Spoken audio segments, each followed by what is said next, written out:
Methicillin-resistant Staph aureus, or MRSA, MRSA, is particularly dangerous for a number of reasons. The Centers for Disease Control have identified MRSA as one of the top 5 major threats to public health, both in the United States and globally for that matter.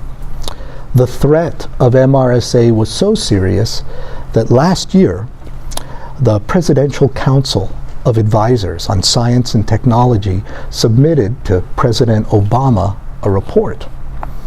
And on it, it listed MRSA, or MRSA, among the top threats and urged the president to commit himself and the government to ensuring a constant arsenal of new antibiotics to combat this growing resistance problem of which MRSA was a part, or MRSA was a part. In the US alone, MRSA infections cause on the order of 20,000 deaths a year, even more globally. We don't even know how many deaths are caused globally due to reporting issues in some of the lesser developed countries. But in the US alone, it's a problem and it's still growing.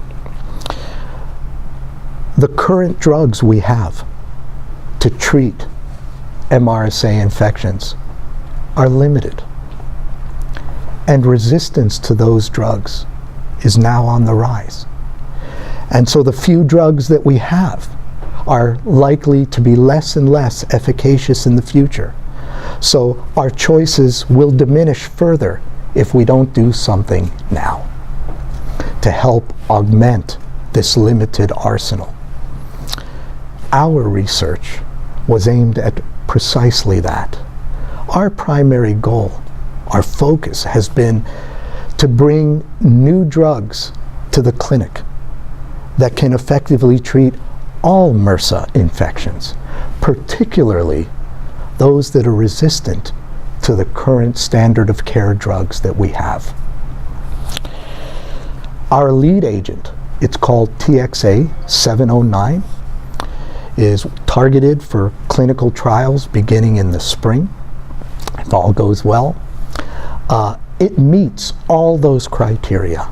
It is able to effectively treat every MRSA strain we've thrown at it, even ones that are resistant to all the current standard of care drugs, one or more of them at the very least.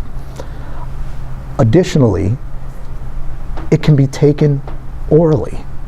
Most of the standard of care drugs for MRSA cannot. They can only be given intravenously, and this offers an additional opportunity for treating MRSA even on an outpatient basis. Over the last 30 years, it's risen steadily.